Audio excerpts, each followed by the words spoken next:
My mom created a fun way for us to learn the most important rules of life. Yah's commands.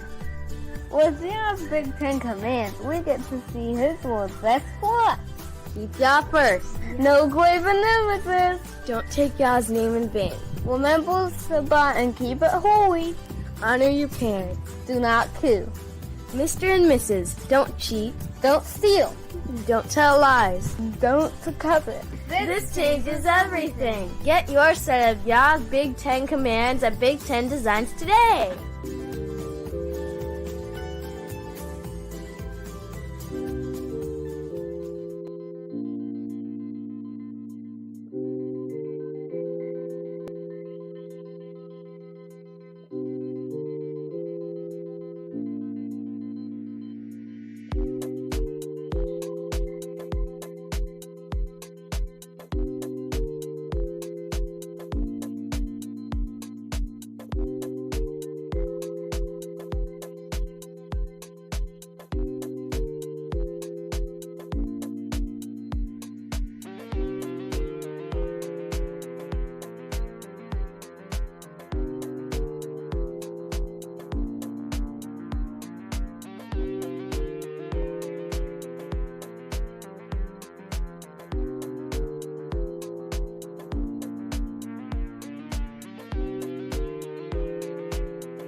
Shalom, family. Grace and peace to all of you. I hope y'all are doing well tonight. I hope that your Shabbat was restful. Mine was pretty restful today. All praises unto the Most High. Today, my Shabbat was just, it was refreshing. If you can appreciate that, if you can resonate with that, and definitely let me know what your Shabbat was like today. But mine was refreshing, which is really good because, with having a house full of little ones, always having to keep my eyes vigilant. What are you doing here? What are you doing there? It's too quiet here. All of that stuff going on all the time. Sometimes it doesn't work out that way for me. But we had a good Shabbat. It was a blessing, and I'm so thankful for it. So I hope that y'all are doing well. Tonight, we're going to be having a conversation, a much needed conversation. And it's not going to be one conversation, okay? This is going to be one of many conversations that we as a community are going to be having, because we need to deal with these issues that are prevalent among our people. The reality is that all of us are affected by this unfortunate war of the sexes, if you will, the gender war, all these issues that are pertaining particularly to how we love one another. And it was really kind of inspired out of a couple of posts that I made about a week ago. I started commenting on different things that I saw that was inappropriate, particularly among our sisters. Now, I have tried for a very long time to be very balanced in my perspective when it comes to this platform, because I am aware that all of us are fighting a spiritual war. But when I put the message that I put about certain people in Hollywood, a lot of people got it, they understood it, but then some people said, why is it that we're always focusing on what the women are doing? Why are we always the target? Why is it that we can't talk about what the men are doing too? And you need to understand something. Like I said in another post, I understand your heart. I feel you 100%. But at that time, I was focusing specifically on the women. And what I wanted to do was to kind of equalize the field a little bit. So I reached out to Pastor Kelly, and I told him kind of like where I was coming from, that me as a woman, I understand my sisters. I understand what we go through. I've been a child, I've been a preteen, I've been a teenager, I've been a young woman. And so I understand the dichotomy that we face many times as women. But I don't understand when it comes to men, what goes on with y'all, your mindset, any of those things. And so I said, it would be great if we brought to the table this experience that we have dealing in this world and our separateness, and see if we can come to some sort of unity together. So Pastor Kelly, he said, yeah, I love the idea. Let's do this. So we're going to be hearing from him a little bit later. He'll be coming in.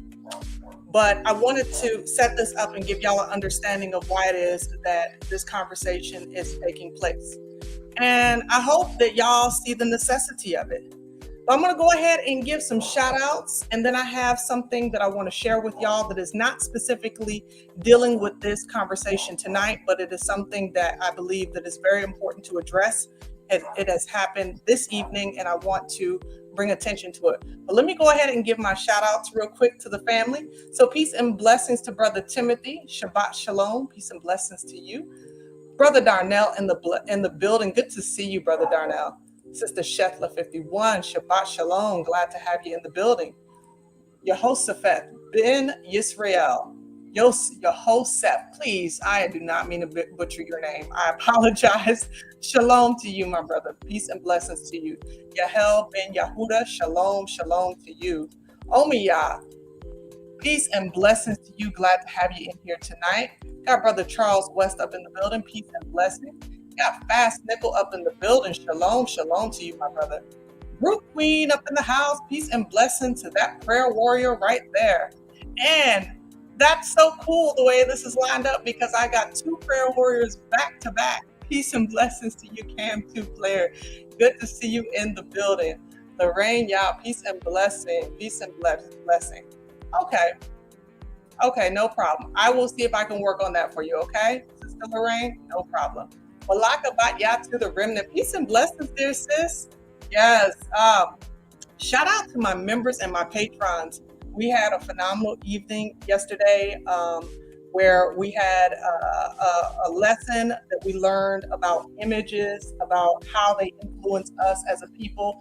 And Sister Malaka was there. Peace and blessings to you, my sister. And I checked out your channel. And family, go subscribe to her channel. It's under the same name, Malaka Batya to the Remnant. This is a woman on fire for the Most High. So peace and blessings to you, my dear sister. Letitia Israel, shalom, shalom, peace and blessings to you. All right, we got Elephant Man Podcast Network. What's going on, Brother DB? Ain't see you in a minute. Glad to have you here tonight.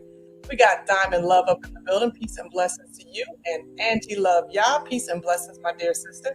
All right, family, we're going to go ahead and get ready to get started. I'm going to say a couple more shout outs to Yahuwah's Kingdom. Shalom to you, as well as Sister Niyazeki up in the building. All right, family, let's go ahead and get started. I want to share something with y'all. Go ahead, hit that like button. If you are not subscribed, then definitely hit that subscribe button. We have made over 8,000. I've said the numbers wrong a couple of episodes ago, a couple of discussions ago, but we are at 8,000. So we are trucking along, praising the Most High for the sub count growing every day. Check your sub count. Check your sub to make sure that you are still subscribed, because sometimes they unsubscribe you. So definitely check that to make sure you are still subscribed to the channel. And as well, you want to share this message tonight. So we're going to go ahead and address something that happened this evening before we get into our main discussion. And we're going to wait on Pastor Kelly, and hopefully he'll get a chance to come in soon. Aruka at the well, peace and blessings to you, my dear sister. All right, let me take a look over here. I'm going to play this video. And this is a situation that happened. And I'm going to ask you all to lift up your prayers for this woman right here. Everybody take a look at this video. Welcome back here on Live Now from Fox. I do want to get to a developing story that we're following coming in out of Alabama. Take a look right there. Police in Alabama searching for a 25-year-old woman who vanished after telling a family member that she was stopping to check on a child she saw walking on the side of an interstate highway. Hoover police say Carly Nicole Russell called 911 Thursday night and then a family member to say that she saw a young child walking on the side of I-459. When officers arrived at the location, they found Russell's car and her cell phone, but were unable to find her or a child in that area. Lieutenant Daniel Lowe with the police department said the family member on the phone with Russell lost contact with her even though the line remained open. He said a single witness reported possibly seeing a gray vehicle and a man standing outside of Carly's vehicle, but they have no additional information there. Our Fox Birmingham team spoke with folks who are in that area who are doing everything they can to find this woman. It was all Carly Russell's neighbors could think to do: pray. I mean, what else is there to do?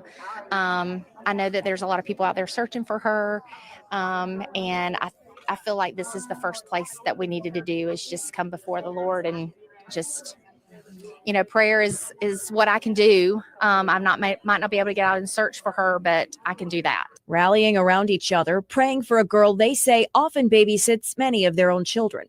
Our daughter just graduated from nursing school and travels down 459 all the time. And we know that she would, in a heartbeat, stop if she saw a toddler walking along the road. I mean, it's just human nature. It could be me just as easily as it could be Carlos.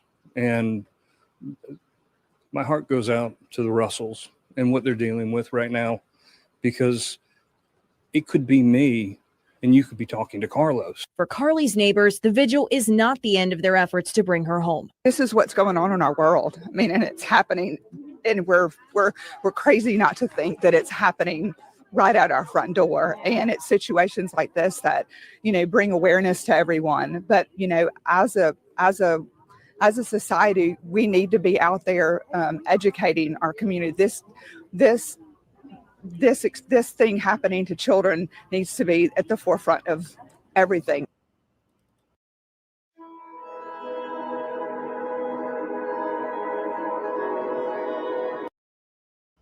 And that was our Fox Birmingham station with that report. As neighbors, folks in that area are doing everything they can to find the woman on your screen here, Carly Nicole Russell, who again called 911 Thursday night, then a family member to say that she saw a young child walking on the side of Interstate 459. But when officers got there, they found Russell's car and her phone, but were unable to find her or the child.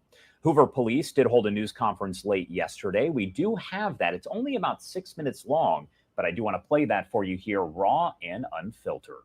I want to relay some of the facts as we know them so far and a few additional details that we've been able to uncover in this case. On July the 13th, at approximately 9:34 p.m., the Hoover 911 Center received a call from a 25-year-old female on I-459 southbound near mile marker 11. She reported that she saw a toddler walking on the side of the interstate. After calling 911, the caller stopped to check on the child and also called a family member to report the same details. The family member lost contact with the caller, but the line remained open. Police officers who were already en route to the location of the initial 911 call located the female's vehicle as well as some of her belongings at the scene. They were unable to find her or a child in the area, and Hoover Police have not received any additional calls of someone missing a small child. Detectives are currently investigating these incidents and are requesting the public's assistance to help locate Carly Nicole Russell. She's described as a 25-year-old black female who is 5'4", 150 to 160 pounds. She was last seen wearing a black shirt, black pants, and white Nike tennis shoes. Carly got off work last night around 8:20 p.m. from a business at the Summit in Birmingham. She's also believed to have stopped to pick up food from a business at the Colonnade before driving towards Hoover on I-459, where she stopped near mile marker 11. That location is between the Galleria flyover and exit 10 for Highway 150. A single witness has reported possibly seeing a gray vehicle with a light complected male standing outside of Carly's vehicle, but we have no further information on that individual or the vehicle at this time. No piece of information is too small in this investigation. If you have any information, please contact Detective Brad Fountain at 205-444-7562 or Sergeant Drew Mims at 205-739-7274. You can also call Crime Stoppers of Metro Alabama at 205-254-7555 7777 if you wish to remain anonymous. Well, family, you can definitely get some more details to this story by looking it up. It's all over the news right now. I just saw it. And, this is a very, very sad and difficult situation because, we are living in a time that is unprecedented. It was probably about, I would say roughly 6 or 7 months ago, I was sitting down and I was watching a movie with my family. And I don't know if you all are familiar with the band for King and Country, but they put a movie together based off of a song that they had written. And the movie was dealing with child sex trafficking. And it really broke my heart. It broke my heart tremendously because, we used to look at that issue as something that was so far away that we didn't really have to look at it. We didn't have to deal with it. And even though it was sad, we didn't have to deal with it up front. But regardless of how far the distance of where this particular new form of slavery is taking place, it is evil to the core. It is absolutely evil. And what has happened to this young woman, it breaks all racial barriers. And I want to say that very clearly. It breaks all racial barriers. It appears, as some of you all have said in the comment section, and I can agree with you all, that this child was used as bait. It was only a few days before that I had read a story, I saw a story on the news of a young child who was in diapers and one boot, and he was found next to a highway by a young girl. And she went over to the boy and he started to cry. And so she lifted him up and then she called her father over. And her father, of course, took the boy and began to try to find out who he belonged to. They called the police and he was brought with his family shortly after. But in this scenario, we as women particularly, we have such a hearts of compassion. We see a child that is out in the street, our thoughts immediately are, this child is in danger. We need to help this child. We need to find this child's parents. And these wicked, devilish fiends, I can't even call them human, that would use a child to lure a woman so that they can snatch her. And right now, what I want to do before we move on any further, I just want us to collectively pray for this woman. This is our sister. And, I agree with her neighbors. What we can do is we can pray. That's what we can do. And if you are in that area, if you're in that vicinity, or regardless if you're in that area or not, because by the time these things happen, they could be miles and miles away, hundreds of miles away in a matter of hours. So I ask everybody who is listening to be vigilant. If you see anything that is suspicious to you, to just be vigilant and be prayerful. Before we pray, I will tell you that in one of my old neighborhoods that I remember that, we were living next to a playground, and there will always be this older man who would stare at the children on the playground, but he didn't have any children. And at that time, we had begun praying in our home. We had tried to start a home ministry. And shout out to my husband, Aaron the Levite. He was leading that prayer ministry. And the Most High just gave us discernment that man had the potential of being a, predator. So we began to pray against that spirit of that predator spirit. And shortly after that man, he no longer showed up his face over in that area. I believe that we have the power to confront the powers of darkness that is robbing our children of their youth, robbing our women and our young men and our older men, because again, this is not just beyond racial borders. This is beyond gender borders. This is happening to men and women and girls and boys.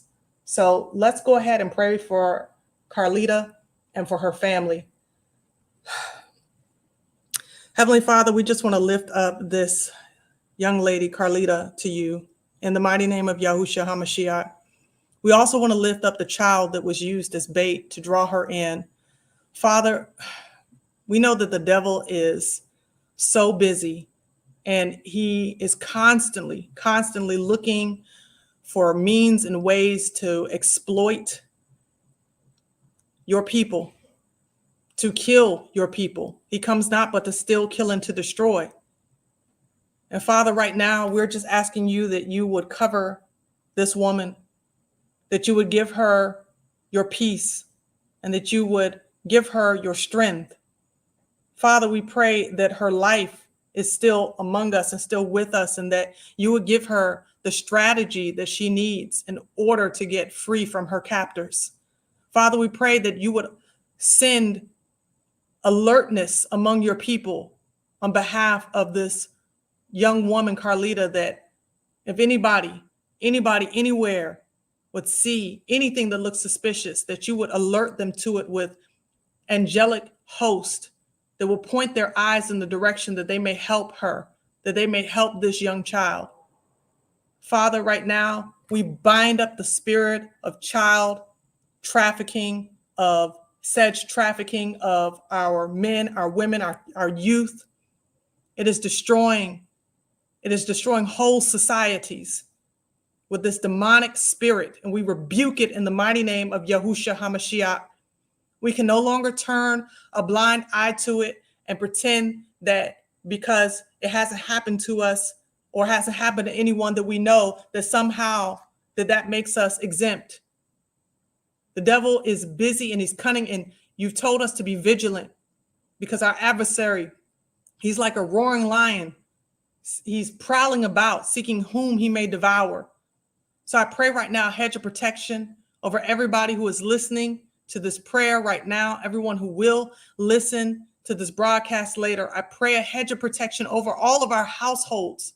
I plead the blood of Yahushua over all of us, over our wives and our husbands, over our sons and our daughters, over our nieces and our nephews, over our mothers and our fathers, over everyone, Father, that is within our proximity. We pray right now a hedge of protection against the enemy. Help us be vigilant, Father. But I ask you for a wall of fire to protect our children and ourselves against the enemy that is seeking to be cunning and steal and kill and to destroy. Father, we just ask you that you would do a miracle and bring this young woman to safety. We thank you, Abba Yahuwah, and we pray for all of the children and all of the women and all of the men who are currently prisoners in child and human trafficking. And we pray right now, Father, that you will be their peace and that you would help them to get free. In the mighty name of Yahushua HaMashiach, we pray. Hallelujah. Well, family, in any case, thank y'all so much for just praying with me. I am anticipating Pastor Kelly to come on. I don't know what's holding him up. Y'all continue to pray as well for Pastor Kelly. I've called him, but for some reason he has not been able to come onto the platform yet. But we're going to go ahead and we're going to start. And then what we're going to do is that if Pastor Kelly doesn't get an opportunity to come on for whatever reason, then I'm going to give a brother opportunity who would like to come up and say from the man's position what it is that you all feel. And this would have to be somebody who is, who understands the heart of Yahuwah. Okay. So if you understand the heart of Yahuwah and you want to come up in the next few minutes as we continue on in this discussion, if Pastor Kelly has not gotten in, then you can definitely do so. But what I want to talk about tonight from my perspective, first off, is what I wrote on the community tab. So I'm going to go ahead and I'm going to share what I wrote on the community tab a few days ago, which really kind of sparked this discussion tonight. I said, if we as women don't hold each other accountable for wicked, degenerate behavior, who will? I can't teach a boy to be a man, but I sure can teach a girl how to be a lady. We must stop supporting and making excuses for twerking, revealing clothing, multiple sexual partners, single motherhood due to fornication, ratchet behavior. We must start promoting abstinence till marriage, stylish modesty, uplifting our daughters, encouraging positive male role models for our sons, chaste behavior. I speak as someone who once lived as a degenerate young woman, but was changed by the shed blood of Yahusha. I learned to value myself, though I didn't grow up understanding how. I know it's possible because ultimately our women are looking for love and acceptance, but in all the wrong places and in the wrong ways. As a fellow sister, I'm asking you to ask your daughters, your sister, your nieces, your family, coworkers, and friends where they place their own value. In attention seeking, fast cars and men, money and material possessions, or true love, true acceptance, true worth, true esteem, all which is found in Yah by those who take down their masks of hardness and give their pain to him. Let him love you, sis. We are worth more than gold. Proverbs 11:22 says, a jewel of gold and a swine's snout, so is a fair woman, which is without discretion. Now, I showed this picture here of Megan Thee Stallion. This was at the 2021 BET Awards. And if any of y'all saw the BET Awards that took place just this past, last month, it was what Schuler King called the EBT Awards. I thought that was well put because it was ratchet. And so I also put a picture here, which I'm not sure that everyone saw, but this is a picture of India Arie. And she's with Jonathan Majors, I believe. He is a gospel artist. And this is what she wore for gospel celebration of gospel and faith.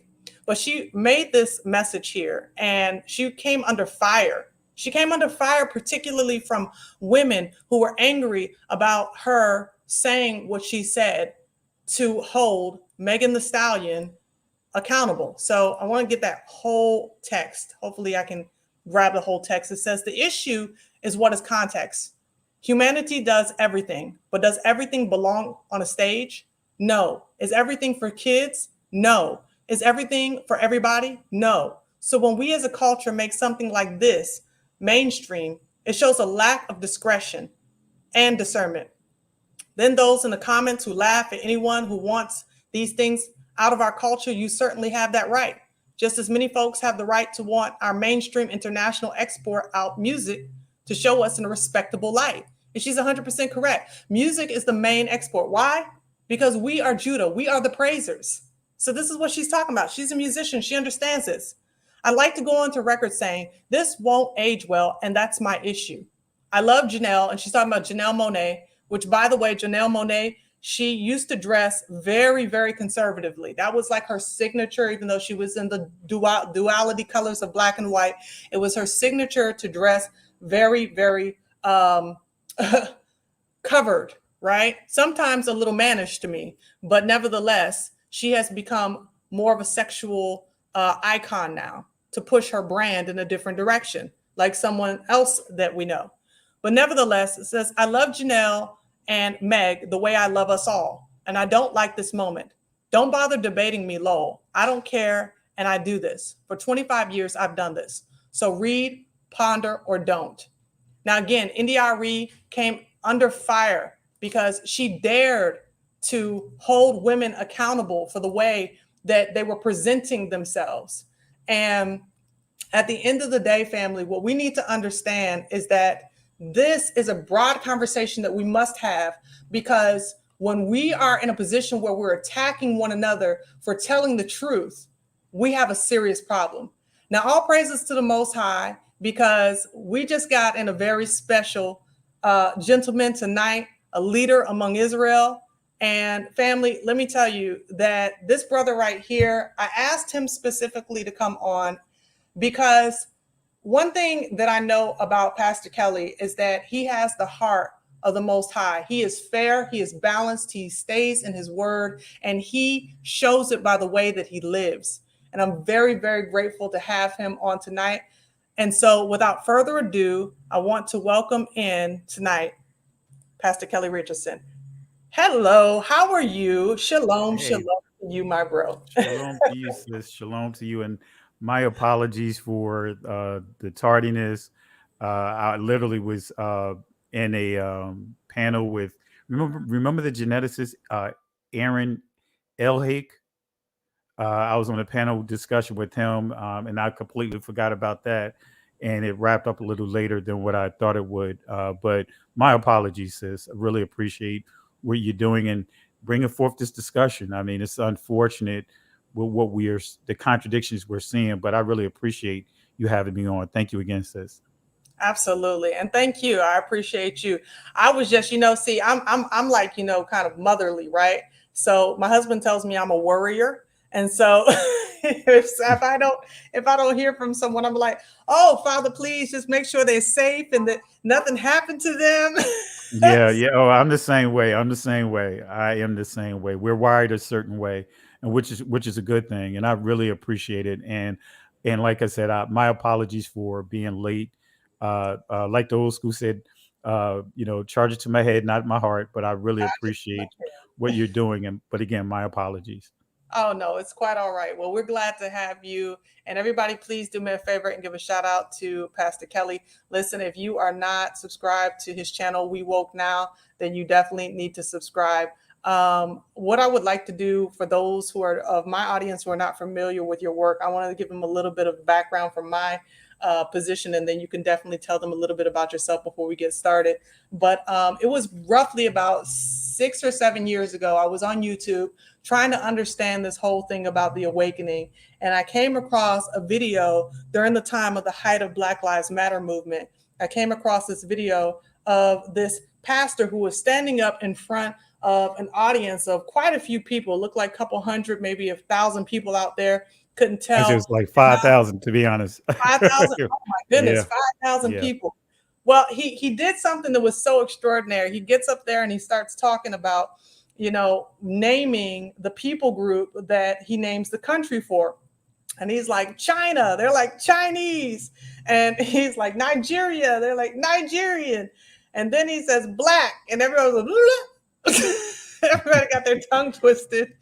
And I just thought that was so phenomenal. But since that time, Pastor Kelly has just been doing amazing work online. And I say online because offline, he was already busy. He was already doing the work offline. But online, he's just been making such an impact in our lives. And by the grace of the Most High, him and I got an opportunity to connect for the first time through Pastor Johnson's channel. And I am so thankful to Yah for opening up the door for us to meet and for us to work and do this mission together. So yeah, I just wanted to share my end about how we kind of officially met, where I found you from, and definitely want you to get a chance to share with the audience who may not be familiar with your work, where you're coming from. Well, you laid it all out. I mean, you almost make me want to do a Russell Simmons on Def Jam. Thank you very much. Good night. I mean, to your point, and I'm a pastor. I've been a pastor for 14 years. We transitioned our ministry from Christianity to where we are now. I want to say it's been about 9 years now. Completed the transition, I want to say 8 years ago, and just always had a heart for and a desire for Yah's people, and what we do is we teach this truth, and evangelism has always been one of my areas of functioning within the church. You probably could tell, just by some of my boldness. But yeah, always had a love for Yah's people, even when I was still in the church within Christianity. But yeah, we transitioned from there. And what you see and what many people don't know is the ridicule that I had to deal with from pastors when they found out that I was going out there. Because I actually made a post, it's on Facebook, and pastors that I thought were my friends began to slander my, spread slanderous information about me, saying I'm supporting the homosexual, the gay, lesbian community, all the narratives that was going out with them. And you'll see me telling them that, hey, if there's going to be thousands of people that's going to be here, actually it was supposed to be only 1,400 people, and it turned into like over 5,000 people. And no pastor showed up.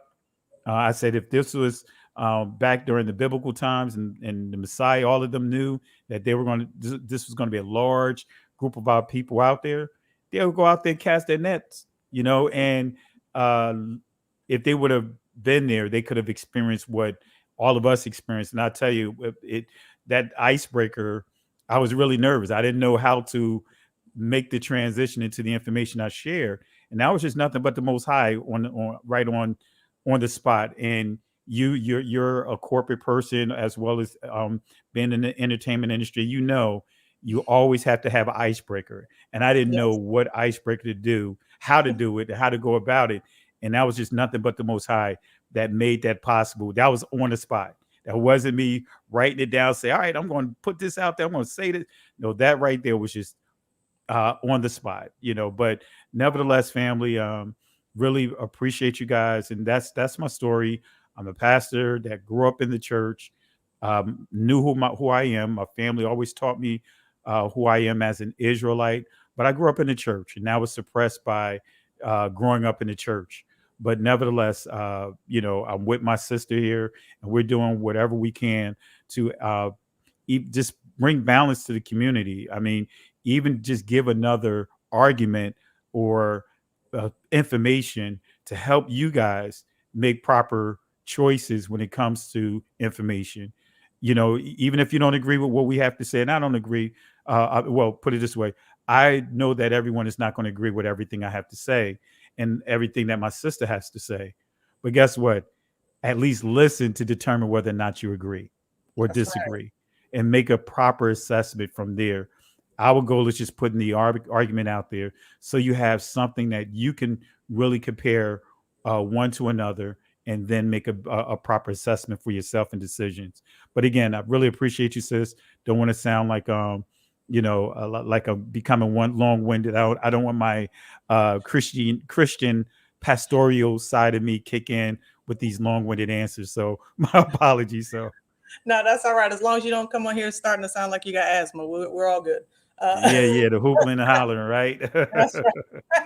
But you know what? This is such a great discussion for us to have tonight because, as I was telling everybody before you got a chance to get on, our goal, our mission is to really just understand from each other's perspective, like me being a woman and you being a man, and us navigating in this world as Hebrews, and understanding that we have different sets of understanding about how we move and operate in this world, but it's come to a point where there's so much conflict between us as a people. And, you and I, in a background in our private conversations, we've talked about, just navigating through this space, trying to live righteously and have the righteous perspective when everything is telling us, where we go is telling us that we should be thinking a particular way that doesn't please Yah. So tonight, what I want to do, we know the catalyst really of this started off with Keke Palmer, and she's not going to so much be our focus,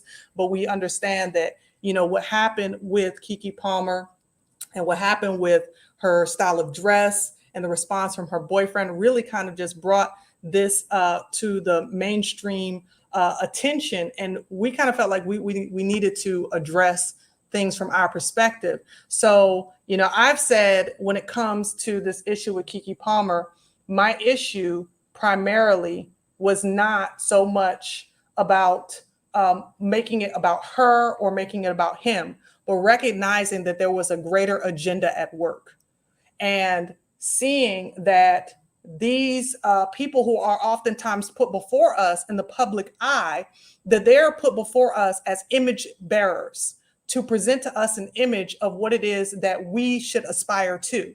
So whether it's what she wore or whether it's what the response was from the boyfriend, it's all being orchestrated, in my opinion, for the purposes of keeping us in rebellion towards the Most High and in contention with one another. So that was my position as far as it took place with her. I felt like her dress was very inappropriate. And as women, we shouldn't be defending, regardless of who the person is, we shouldn't be defending behavior or clothing choices that make us look distasteful. And I want to say this real quick, and then I want to get your thoughts on how you view the entire situation. But my perspective is this: as a woman, it doesn't matter whether I'm a single woman, whether I am a married woman, whether I am in any kind of relationship, I should have enough integrity within myself, for myself and for the Most High, that I do not want to present myself in that manner in the public or out of the public. I don't want to represent myself because I have enough esteem, enough love for the Most High blessing me with life that I would want to be representing myself in a way that is becoming of someone who is more in the status of someone who's walking in royalty rather than walking after the patterns of this world. That's how I feel. And that's how I feel like women should be looking at themselves, especially since we're always calling each other queen and all that kind of stuff. But what was your takeaway from this entire experience between Keke Palmer, her boyfriend, and all of that went on that kind of sparked this conversation?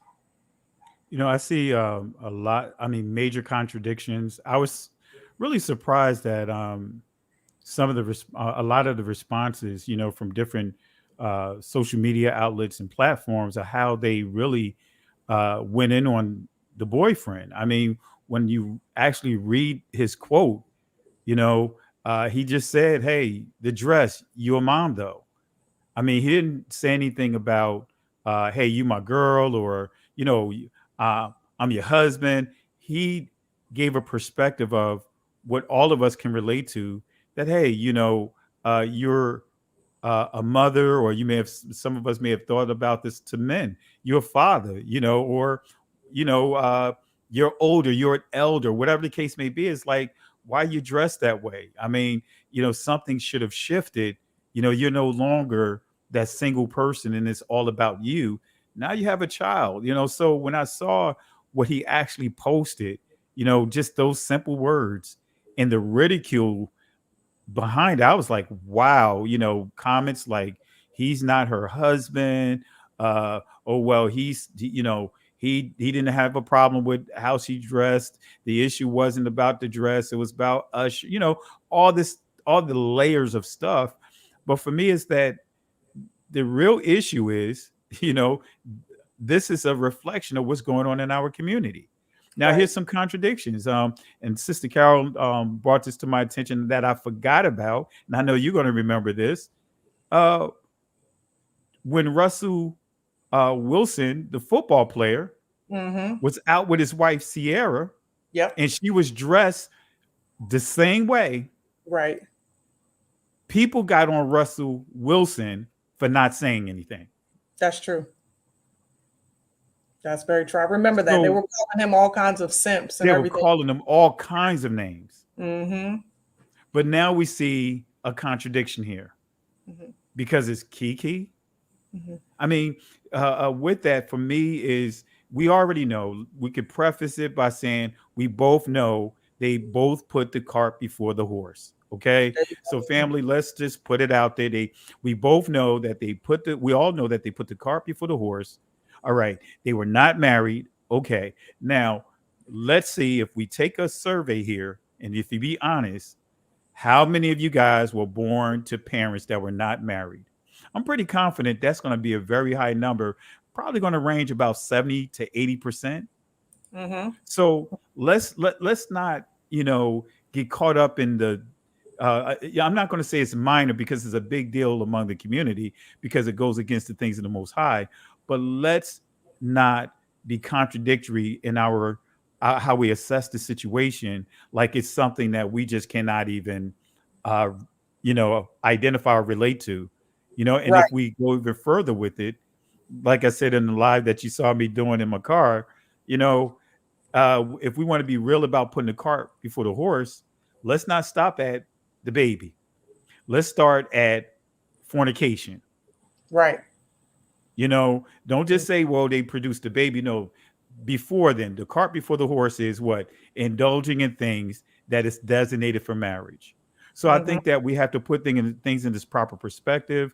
I saw people posting stuff like, hey, she had all kinds of excuses that, hey, she just had a baby, so she's showing off her her new look and all these different things. I'm like, well, she could have did a documentary about documenting her whole pregnancy and working out. She could have did a documentary about that, or did a special video about where she is, but she didn't have to go that route. But anyway, But yeah, I'm with you on it. I just believe that there was a lot of contradictions to the things that people were trying to use to justify her appearance.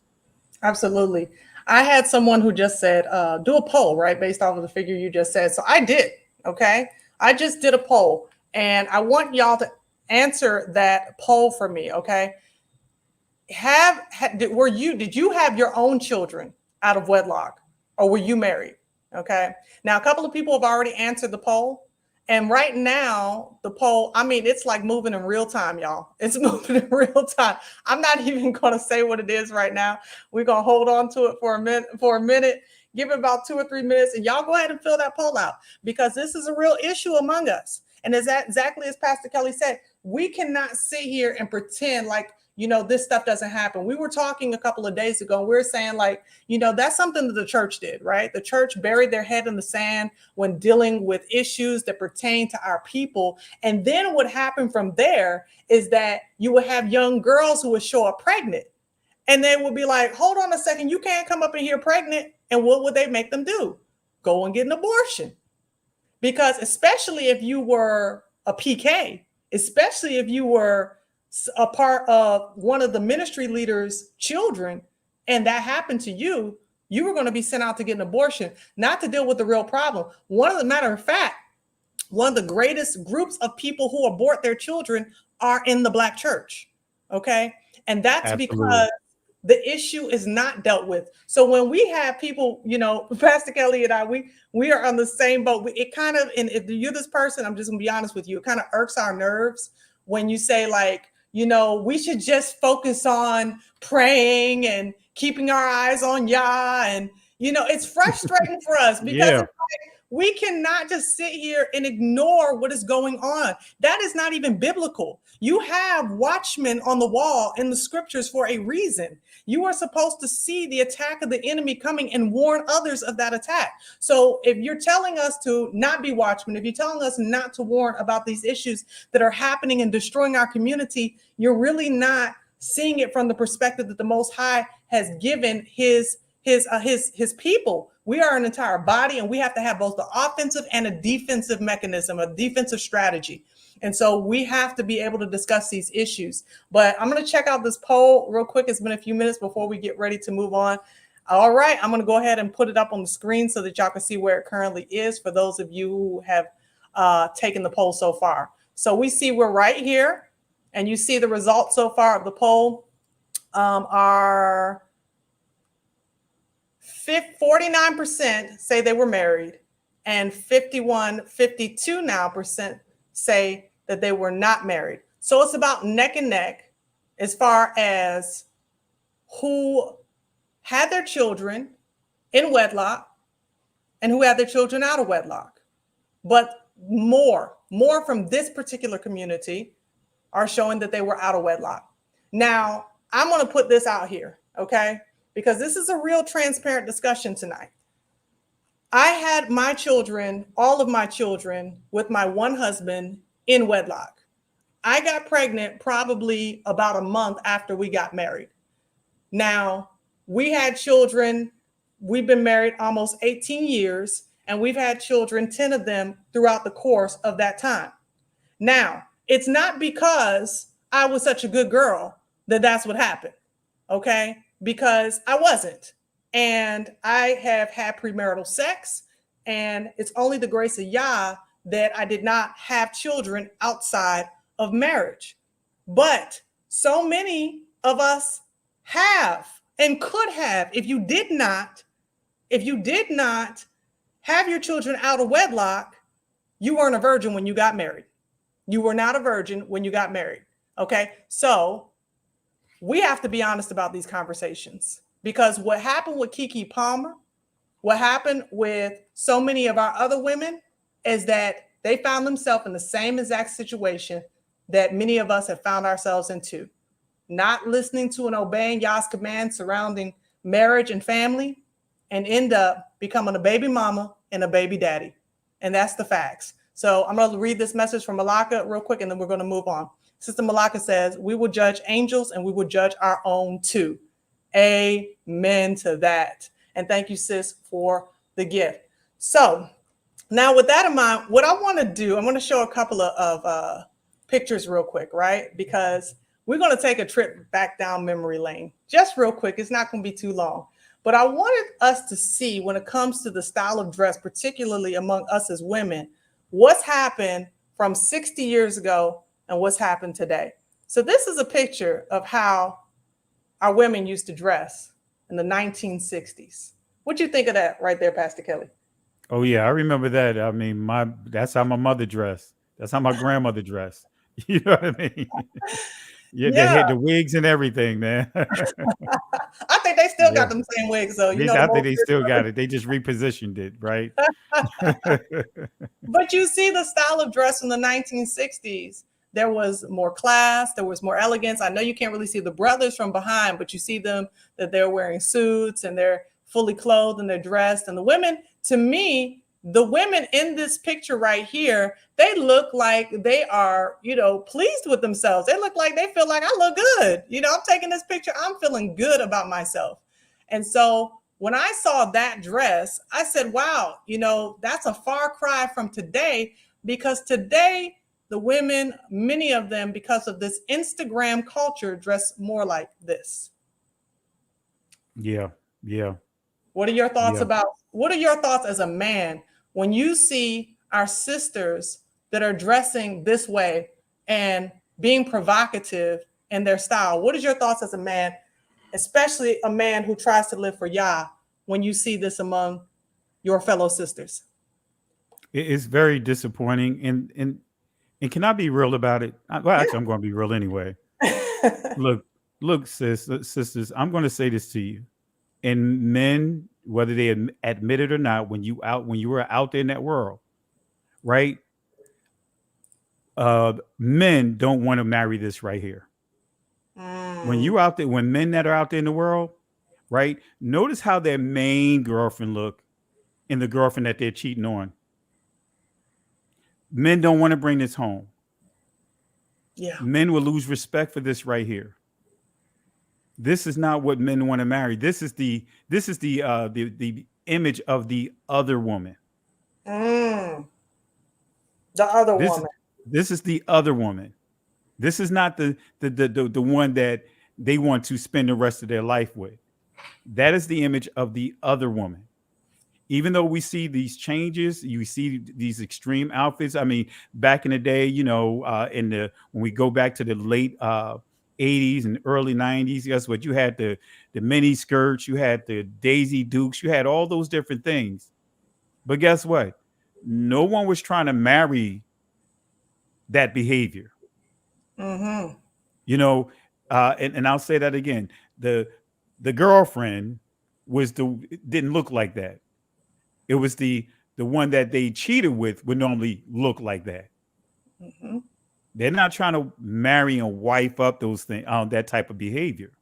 So I just want to share that with the women, especially the young women here. Don't think that that's what a true man is looking for, right? Those are boys disguising as men. There you go. You know what I mean? That's what they really are. But a man knows exactly that that's not what they want. That's not what they need. They need a woman that's going to really be a reflection of being a mother to their children. They want that woman to not have a reputation of what you just saw on that screen. They don't want to marry into something like that. They don't want to chill out with something like that. I'm just keeping it real. So now go ahead, you gotta tell me about this comment right here, because we keeping it real. We're gonna keep it real all the way 100. I like this comment right here, but from a male's perspective, these things always begin with the man. Since Adam, I'm overstanding the scriptures. Adam had a choice. We must choose righteousness. How do you feel about what your very comments were about the guys that they'll play with that, but they won't marry that? What are your thoughts about guys that behave in that way, period, and their level of responsibility? See, we have to look at it in twofold, because I love going back to Adam and Eve. Twofold, right? Adam rebelled. Eve was deceived. Where did the conversation start at? Right? it started with who? It started with Eve. Adam. Well, you mean Eve? with? Are you talking about between the serpent? Yeah. Oh yeah, that started with Eve. Yes. Because Eve, let's be real, family, that forbidden fruit is not an apple, it's not a pear, it's none of the above. It's conversation. Yeah. So Eve indulged in a conversation. And guess what she did? She brought that conversation to Adam, and he, instead of him using wisdom to knock that thing down, he engaged in the conversation. So I agree that, but I believe it's two-part. Adam should have handled that responsibility, and he should have said no. He should have. That's why he had the Most High made it clear that, and the Scripture makes it clear that he rebelled. Mm-hmm. But when we really look at the fullness of it, right? What was Adam and Eve responsibility? Right? And I'm telling you, this is going to, these behaviors, and I'm going to tell you why it hit so hard with Keke Palmer's boyfriend's post. And I'm going to tell you why it hit hard. Mm-hmm. Adam's gift, right, was discernment and give names to what he see. Let me say that again. Some of you guys, it probably flew over some of you guys' heads. Think about this. Sis. I caught that. Adam's gift, through discernment, he put labels on what he saw. Mm-hmm. Wow. Eve's responsibility was to encourage Adam not to give up on his responsibilities to the Most High. Mm-hmm. Because in the ancient text where it says it's not good for a man to, it's not man to be alone. Actually, in the ancient Hebrew, you'll see the word, the phrase la haya. In other words, not to quit. Mm-hmm. So Eve had to encourage Adam not to quit on his responsibilities to Yah. Right. Adam had the gift of discernment, and he put labels. You have life and you have labels. Right? Let me say it again for Unleash with Kish. Adam had the gift of labeling. That's right. Names. So think about what Keke boyfriend did. He actually spoke the truth. That's why it can be hard for women to hear a guy say something or call a name. It can hit them a lot harder than another woman saying that. True that. Right? But when you hear a man say, and I'm going to tell you, some of the words that a woman don't like to hear is that I'm disappointed in you. Mm-hmm. When a man says that they disappointed, it hits a lot harder than another woman saying I'm disappointed. A girlfriend, one of your girlfriends saying that. See why? Because there has to, from a woman's perspective, she's going to analyze that and say, wait a minute, you know what? Is there some truth to what he just said? Mm-hmm. That's why the scripture says for men to what? Love their wives, right? And for the women to what? Respect their husbands. That's right. Right? Because it's so easy for a man to lose respect and cast out what? A label. That's why it's harder for a woman to shake labels in these streets than it is for a man. You got a point there. It's harder for women to shake labels in the streets than it is for a man. And, I have to just tell you that I think that that's one of the things that women are really kind of mobilizing to fight against, right? This idea of men being able to label them, but at the same time, not have labels for themselves. I'm one of those women, right? That when a man calls a woman a hoe, I call him a whoremonger, because I say at the end of the day, it takes the two of y'all coming together to be in disobedience to what the Most High's criteria for sexual relations are. It took two of y'all to do that. Okay. So if you are calling her a thought, she a 304, she in them streets, you in them streets right alongside of her, you chasing after that tail. So I'm one of those women that say, you have to call it a spade on all sides. But I do agree with you that when it comes to us as women, if a man says, okay, you a thought, you a 304, that stings harder. And it's more received in the culture, not just among us as people, but among other people groups too. Those terms then go on to what they call the women that they deal with. And they're exhibiting the same behavior. We're cultural trendsetters. So if a man calls a woman out of her name, then that's what it is. But here's my thing. Why is it then, if we understand this, and I think the way you broke it down, maybe men don't necessarily understand it as well as you do, but why is it then that for the good guys, the guys that are living righteous, the guys that want to see our community grow and our community change, why are they not using that same tongue of theirs to speak life into women, and also to turn to their fellow brothers who are exhibiting that behavior and call them out? Why are we seeing that more often? Well, I think it's going back to the culture, right? Think about it, right? Think about the song that was glorified by the Temptations. Papa was a Rolling Stone, right? Think about, in the age of, when I was young, the 80s and the 90s, you had MC Light, for example. Get a roughneck, gotta get a roughneck. Hey. And look at how the videos were portraying the good guys. Remember how the good guys were being looked at as being something that you laughed at. But then when you saw the roughnecks, right? They're the ones that, wearing the boots, drug dealers, rough. Think about what MC Light said in her song. Urinating in the corners of steps, all those different things. And it's not just with MC Light, but it's a lot of songs and a lot of videos in that culture pushed that behavior, right? And it made the men, the true men that don't live that way, that don't desire those things, they become an afterthought. And sisters, please, this is not to pull down any of our sisters. I love our sisters, and Sister Shonda tell you. What happens is, right, early on, and I literally said this to own family members who literally says, hey, I need a roughneck. I need a guy that's rough. I need an educated thug, stuff like that.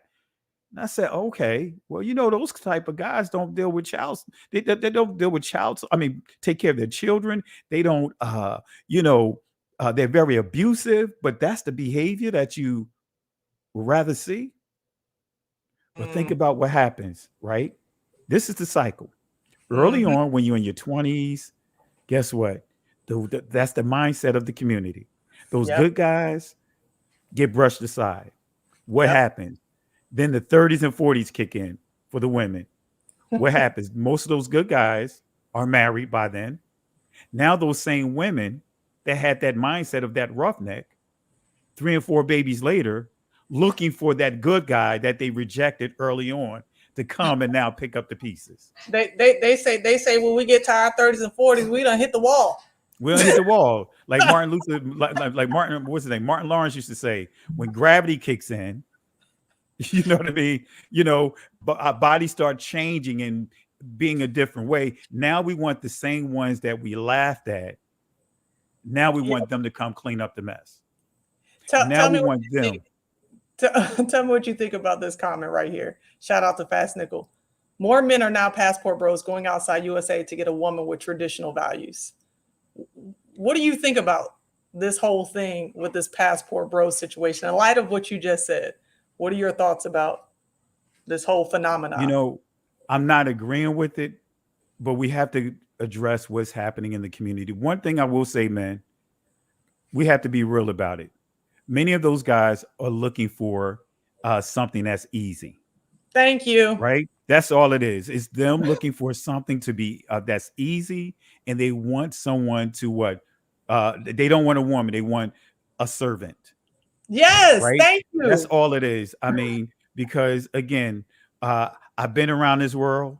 I travel all around this world, and I've seen those type of behaviors. Like if you ever look at, and I'm telling you, sis, when I say I'm a geek every sense of the way, I'm a geek. I would literally be when I used to be out in the world, I'll be inside the clubs, and I'll analyze behavior patterns. I noticed the people that really had the most miserable time at the clubs was the nice looking women that are sitting away from the dance floor. The ones that are having a good time are the ones that's close to the dance floor, and they all over the place with their appearance and everything. And that's what the guys are targeting. Because for them, when they see a woman out there dressed a certain way, dancing a certain way, appearance a certain way, guess what? They flock to that because in their minds, they think that that's going to be the least possibility of being rejected. So that's what many of these guys are doing. They're going to what they feel like is the least amount of a possibility of being rejected. So now they get to go and play a role or be a way. How can I put it?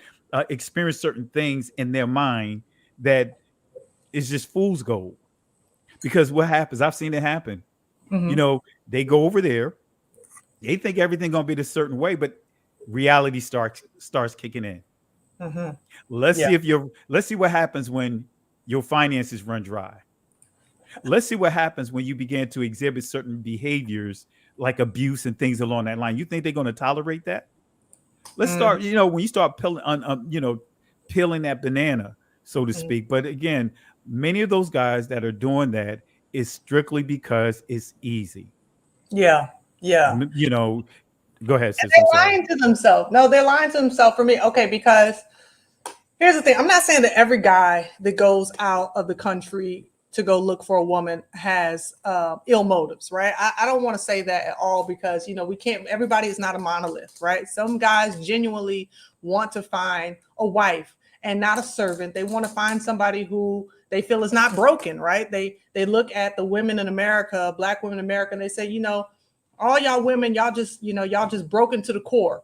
And I want to find me a real sister on the continent that I can, you know, build a life with and a legacy. There are guys that are out there like that. But when I look at the comment section for the majority of these guys who are pushing the passport bro ideology, these are the same men that will sleep with 20 different women if they could in America, what they'll call a 304, but then turn around and say, but I want a traditional woman, so I'm going to go to another country and get me a traditional woman.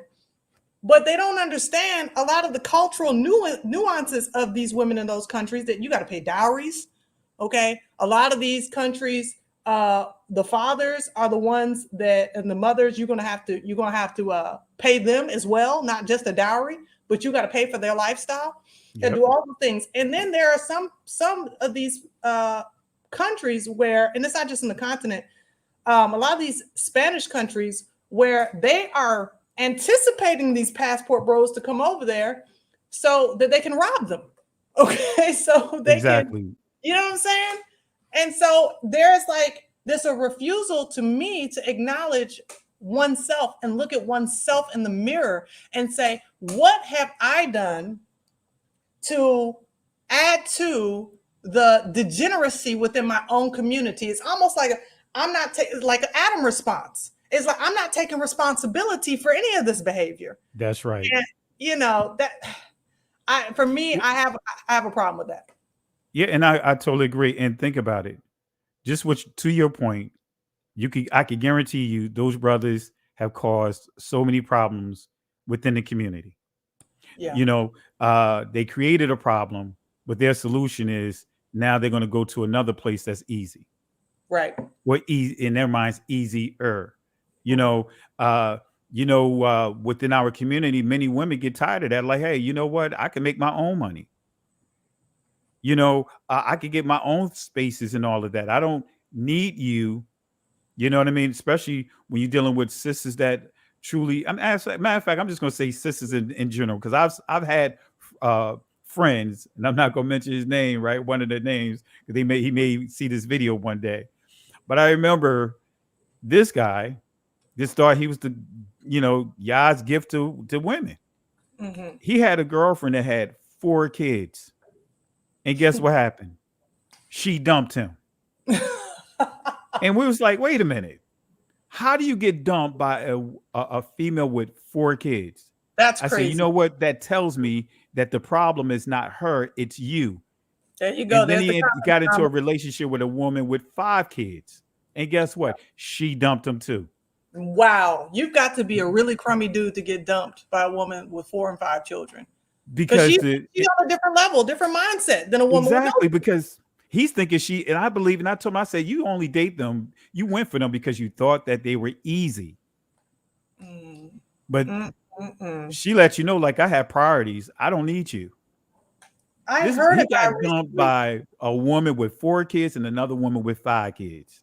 I heard a guy recently tell a woman that because she had 4 or 5 children, that he wouldn't marry her because look at all those children. But he was okay with living up with her. And from my understanding, his mindset was, I don't want to deal with somebody who's going to be having to have multiple baby daddies coming over here and dealing with that issue, with having, maybe male conflict, because, when it comes to men are territorial. So regardless if, they're not together anymore, he can look at that and say, well, I used to be able to have that. Here's my living proof with my child that I got that. And so this guy, he didn't want to deal with her that way. But at the same time, he was willing to stay up and live with her and stay up in her spot. Yeah. So that's the hypocrisy right there that causes so many of the women in our community to become embittered. And again, it's an agenda. It's all an agenda. And I think that we have to be aware that everything that we're dealing with, it has its roots. It has its roots from the time we got to this nation. This nation has been a nation of dividing us because we were never meant to thrive as a unified front. We were never meant to thrive as a family. And so what we're really addressing is the nuances of how we got to where we are today, to where we're in such conflict with one another. I'm going to look at this comment and then I'm going to shift a little bit because we're going to talk about the brothers from a different perspective of what is being pushed with the agenda. Fast Nickel says, if we just look at USA, the behavior of Keke is the new narrative that is being pushed. So if you speak against it, you're the bad guy. Right is wrong. Now, this is what I told Pastor Kelly a couple of days ago when we spoke. I said, if Keke Palmer was a nobody and her boyfriend was a nobody and she wore that dress and he put on social media, it's the dress. You a mom though. There will be very few people that would be in defense of Keke Palmer, and many more will be in agreement with him because he just made a statement that made a basic assessment about what her appearance was and in relationship to her responsibility as a mother. What I find is that the reason why many people felt the need to jump on the bandwagon to support what she was doing, and I'm going to step on a few toes, but that's okay, is because she's their idol. Because she is an idol in the Black community. Because we knew her as Aquila and the Bee. She came up in all of our households. And so we kind of grew up with her.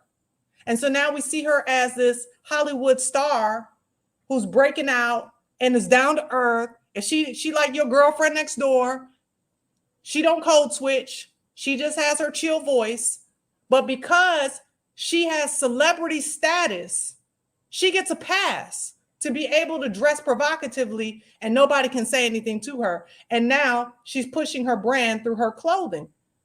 So she's still selling it. And this is what I'm talking about when I say an agenda, because you take a moment like that and you market it and you repackage it to send to other women who will then buy that. And then these women are being open in their rebellion and saying, yeah, I got every right to have my behind out in the streets because it's my behind. And to me, it's all because of making an idol out of that woman.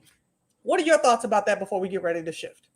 I totally agree with what you said. What it reminds me of, there was an artist by the name of, a singer by the name, I think it was Sean Pepsi Riley, right?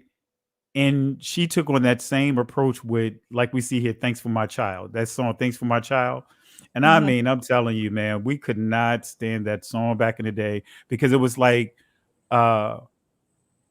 a lot of women took that as justifying certain behaviors, right? And I get it that, our women, and I defend our women to a T with how the men, especially in this awakening, are treating the women. And when I look at, for example, as you pointed out with Keke, and I think the reason why many are attracted to Keke is more so what seemed to be her down to earth behavior. You know what I mean? How she articulate herself. She don't articulate herself like many other celebrities per se. Kind of like the Mary J. Blige. You know what I mean? Yes. So many love Mary J. Blige because Mary J. Blige, her whole persona seems to be very down to earth and relatable. Right. And I believe that's the same thing with Keke, because there's others that have done the same thing, and they would, like I pointed out, Sierra, and she's a married woman. Right. But people were getting on her husband for not saying anything. Right. So when we look at her, I think that's because, again, many look at her, like you pointed out, as an idol. And thanks, someone correct me, Cheryl Pepsi. I said Sean Pepsi Riley, but Cheryl Pepsi Wiley. But yeah, when you really think about it, I believe that's the issue, is that the reason why they're defending her is because I guess she's relatable. Yeah. You know what I mean? But I again, just to what you pointed out, look at in the end that no one's talking about, right? Doing a video promoting her clothing. I'm a mother, right? She jumped on that quickly, and guess what happened? So many women is going to purchase, if not already purchasing it, saying I'm a mother. Right. And that's the thing about it, is like the statement should be a slap in our faces as mothers, right? Because it's not like I'm a mother, like I'm proud to be, someone who has been given a gift of a child by the Most High Yah. It's a rebellion. It's a mockery. Yeah, I'm a mother. I can do what I want to do. Type of way. Sis, I'm going to cut you off. No, go ahead. It's a comment here, and this is what I was thinking about when I saw that video. Quadamail. Okay. That's exactly when I saw that video. Yes. It seemed like she was trying to mimic the behaviors, the mannerism, and everything of Angela Bassett. I was like, when I saw that, I was thinking of, like some what's his name? What's the movie that she did with Lawrence Fishburne? The Ike and Tina movie, right? Oh, but, yeah. What's love got to do with it? Yeah. Yeah. What's love got to do with it? That's what I would, when I saw that video, it's like, man, she sounds like she's trying to mimic Angela Bassett. I mean, that's her idol. That's her idol. Because, she was in Aquila and the Bee with her. And so I watched the two of them interview together, and she was like, you were my inspiration. So yeah, she definitely idolizes Angela. So she does mimic her a lot. I agree. And Angela has always been a staple in the community. But I think the difference between Angela and Keke is that even when we say the movie like Tina Turner, she was emulating a character that was also once a staple in the Black community before she passed away. But I think Angela has done more to represent herself as a woman of grace throughout her entire time in Hollywood than Keke is as a young woman. But yeah, I could definitely see that imitation factor. Now, I want to give a shout out to Sister Carol here, and she says here, we're living in a sexually perverse societal system, period. And the reason I want to focus on at this point is, as we transition, we're going to talk about this other angle of perversity that is attacking our men. So I want you to take a look at this picture and tell me what you think about this. Now, do you know who this is? Yeah, that's the guy Majors from what's that, the movie that just came out recently with what's that, the boxing movie, Creed 3. Mm-hmm. He was in that Western movie that's on Netflix. Mm-hmm. So yeah, his face has been popping up more and more. He was even on, I think, one of the Marvel movies, the Ant-Man Part 3. The Ant-Man, yeah. Mm-hmm. Yeah. Now, you see him on the cover of Ebony magazine. Now, I want to ask the ladies in the chat real quick. Do you find this cover with this man, Jonathan Majors, do you find this to be an attractive representation of manhood that you would want to date? Now, we know there's controversy around him and charges of abuse for his former girlfriend, but put a 1 in the chat and you say, yeah, I would date that, or 2, ain't no way in Yah's green earth am I going to. We'll see if you do a search for Michael B. Jordan and him, the photo shoot that they did setting up the movie Creed. That was very zesty. I mean, they were. If you do a Google search and you see those photos, they look like they was definitely pushing an agenda. I was shocked to see Michael B. Jordan. Stop. Yes, Listen, Michael B. Jordan from around the way. That's why when I said, I was like, what? Michael B. Jordan, what are you doing? I just watched Creed for the first time a couple of weeks ago. I was like, man, this movie is wild. I love it. So I was binge watching them. And then when I saw the third one, I was just like, man, this is so hard. But I just always looked at this guy right here and I said, man, this guy is giving off them vibes, right? He's giving off that fruit of a loop vibe. Now, here's the deal with this whole situation with him. Again, this is Ebony Magazine. So when I saw it, I said, my mind, I'm like, we got to go back to the source. Ebony. Now, who runs Ebony? And I found out that, lo and behold, well, first off, before I show, who do you think runs Ebony? Which ethnic group, which person, people, category, gender do you think runs Ebony Magazine today? I haven't kept up with it, but if I had to, I would just say the black hat community with the beards, because they seem to have their hands in all of that. All right. So let me give a reveal. This is who is the CEO of Ebony Media, Eden Bridgman Sklener. What do you think about that right there? So she owns Ebony now? She's That's what I was CEO. thinking. I was thinking of the owner, CEO, but Yeah. She's, I don't know who the owner is, but she is the one that is at the helm of Ebony Magazine. Now, the reason why I thought this was just wild is because she's the one who had to approve that picture. Yeah, she had to. When I look at things like this, I say, you see, this is the problem that we have in our community, is that we begin to be our own worst enemy. We are pushing for the very agenda that is destroying us as a people. How is this lady going to look at that man and say, yeah, you on the cover looking like that? That's the representation that we want for our community. Why would she allow something like this? What are your thoughts about our people who are pushing this agenda more than even the oppressor is pushing the agenda? Oh, I'm not surprised because, and I dropped a link inside the private chat with this Jonathan and Michael B situation. Let me pull that up. But, it's always our people that has to take things to the extreme to prove that we're not showing favoritism, towards our own. And then when you start looking at the agenda, it's so many that are at that level that is part of that LGBTQ community. When you start looking at many, like in the entertainment industry, like the hip hop industry, or the music industry, you've been in the industry like I have, that homosexual agenda is big. You know what I mean? It is big in that community.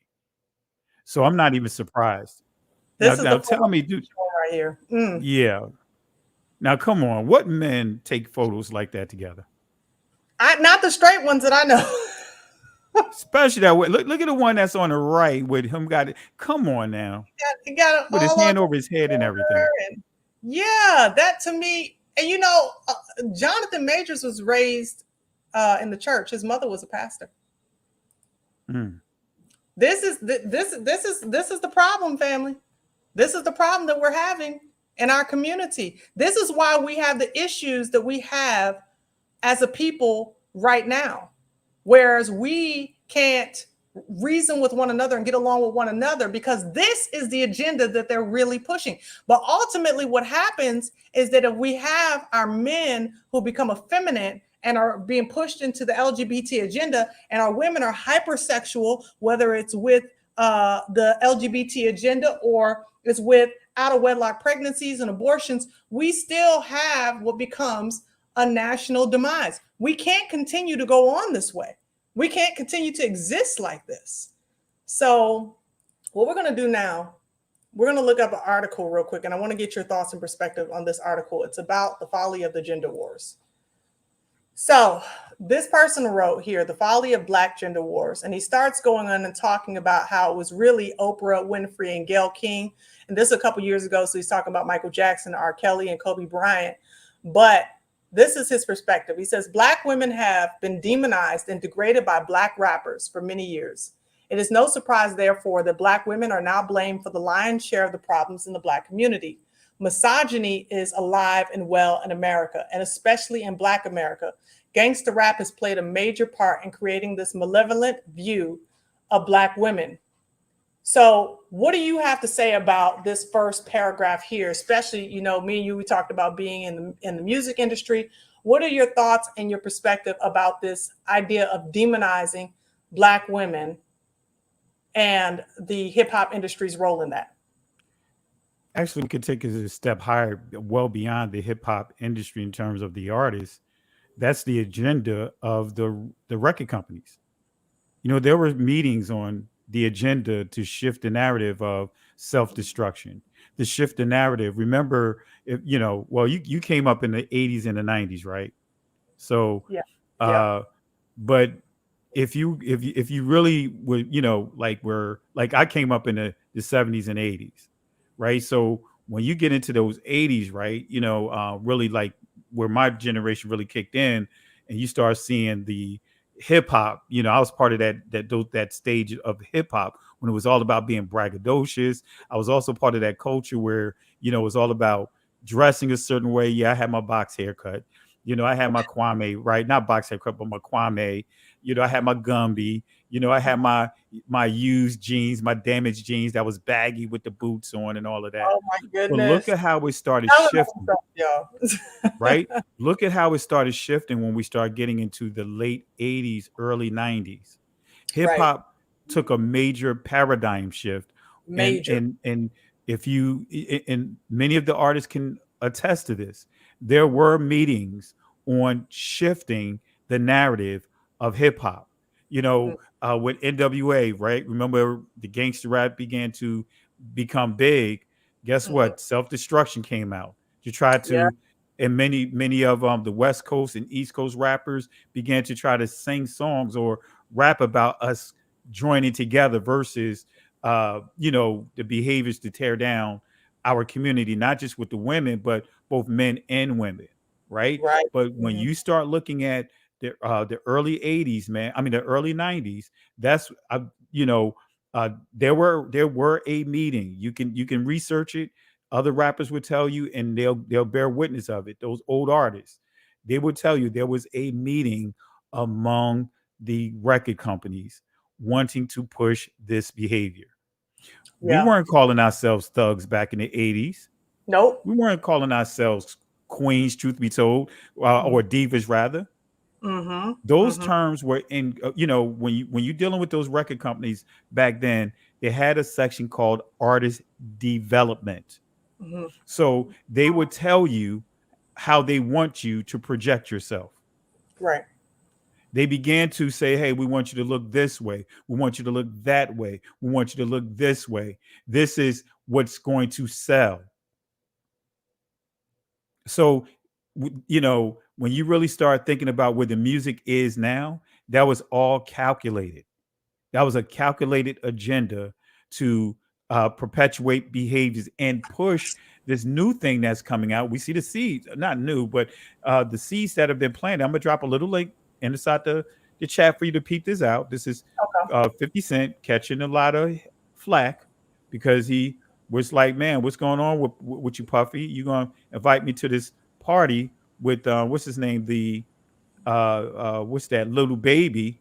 and you could Google how Little Baby was hugged up with men, and 50 Cent was like, "Hey man, what you doing?" And he turned, he didn't show up, but he called it out.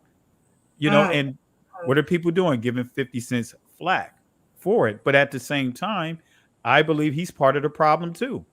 Because 50 Cent stood strong about against the homosexual community. But now look at the tolls that his movies are taking. His shows are taking. His shows now are you got the homosexual aspect being added to his shows. When you start watching The Power, it's like, man, initially it started off a certain way, even though some of the things I couldn't get with some of the behaviors. But notice the homosexual agenda is made its way to his series as well. Oh yeah, they were talking about that recently. They said, well, he's not really over the series so much anymore, but from what I understand, this Power, right? That's the name of the show. The main focus right now is this one LGBT character, and he's like got a million scenes, and people are just like really turned off from it. But yeah, let's take a look at this right here. It says 50 Cent uses white party photo to suggest Lil Baby and Diddy are gay. Now, it says Curtis 50 Cent Jackson has once again targeted his fellow hip hop mogul Sean Diddy Combs, aka Puff Daddy, on social media. This time, the G Unit head also trolled Atlanta-bred recording artist Lil Baby. Fanatic CEO Michael Rubin and Camille Fischel hosted their annual white party at the Hamptons home on Monday, July 3rd. Numerous celebrities, including Lil Baby, attended the event celebrating Independence Day.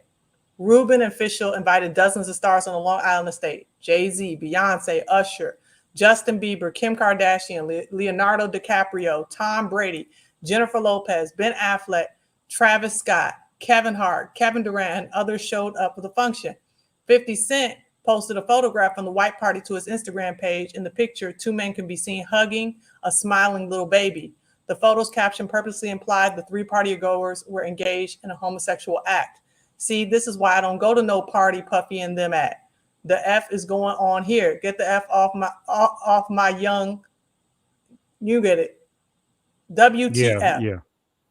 That post amassed more than 340,000 likes. Yeah, this is the photo look at that photo. Come on, y'all.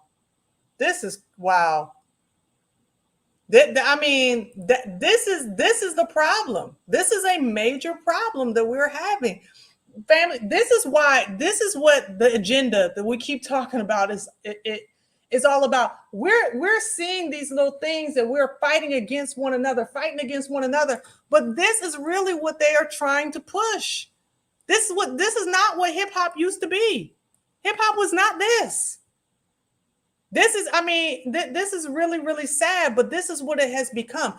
And it clearly, this guy has all the mannerisms of somebody who's been traumatized. I'm just going to say it nicely, because I ain't trying to get in trouble. Okay. But Diddy has been the butt of 50. The butt. Okay. Exactly. They purposely stated that like that, right? How the industry does. But you know what? Right? What people are not going to talk about is the gay and lesbian agenda within hip hop has been there for quite some time. Yeah. When you start studying about and understanding, you've been in the industry like I have. You already know when you go to like these conferences, like the Jack the Rapper and all those things, man, there's all kinds of perversions going on at those things. You'd be surprised, like even with Puffy, who was introduced by, were broken in by Andre Pharrell, right? From who he was part of the, not the Pharrell that we think about, the Pharrell down with the Beats and Neptunes. It was a guy that was in the, the rapper group called Dr. Jekyll and Mr. Hyde. Okay. He was the one that broke Puffy in. Wow. And when you do when you understand that industry, that's why so many walked away from that industry. And I'm gonna tell you, that's why I knew, that industry wasn't for me, because of the things that I've seen and the things that that tried to come my way. You know what I mean? Yeah. It was like, hey, where y'all can have that. I don't need to go to another conference. I'm not selling my soul for this. It's the same thing in the modeling industry. It literally is. It's like that's all there is. It's just this degenerate sexual behavior. And the majority of, I'm sorry to tell you, ladies, the majority of Black male models they went on the casting couch. Okay, they have, because that is a requirement for them to get on to these major runways. It is a requirement. This is why you see them pushing them to wear women's clothing on the runways. Okay, because they already got bent over. Now, it's funny you mentioned the other Pharrell, because this is what I posted in my community tab. Now, this is, I guess his name is Offset, and I guess he's Cardi B's boyfriend or husband or whatever. And this is Pharrell. Okay, now I don't know about y'all, but that don't look too masculine to me. Okay, this is a huge issue. Shout out to Fast Nickel again. He says, Ebony cover is a part of the initiation phase, dressing in women's clothes. Jonathan must be pushing back. That is why they are pushing lies about him. Oprah and Tyler Perry are being accused of being gatekeepers by Ice Cube. Now, let me tell you something. I think that there could possibly be some validity to the idea of Jonathan Majors pushing back, only because we know that when Dave Chappelle pushed back against the Hollywood narrative, he told everybody that the first thing that they do is to destroy your character. That's the first thing that they do when they're wanting to get you to do something before the public eye, because they wanted Dave Chappelle to put the dress on. And he sat in Oprah's chair and said he wasn't going to put the dress on. And so next thing you know, they tried to take his money from him. And when that didn't work, he went off to Africa, right? And then he came back, and now he is, to me, he's right kind of where they want him to be. He folded, in my opinion. What do you think about Dave Chappelle? Well, Dave Chappelle, because I saw that interview, and I remember when he was on Oprah, he made it clear that he said some things that was funny, but not socially responsible. That was socially irresponsible, And I remember, like he said, he said he left. If anyone wanted to talk about him, taking a stand and not sitting, I forgot the full way, the way that he completely phrased it about taking a stand on the bus. He said, "Look, I left 60 million on the bus." You know what I mean? In other words, like, don't talk about how me taking a stand on the bus when I left 60 million on the bus. So he talks about how, that thing about wearing dresses, and think about, what's that comedian, Brandon? I can't remember his full name. That's in that says that he's an Israelite. I know who you're talking about. I don't know his last name. He was in a movie with Martin as his, and they had him dressed as a woman, right? Mm-hmm. And remember, if you go back and look at his videos about giving his testimony about that, he said it messed him up mentally. Brandon T. Jackson, he said that messed him up mentally.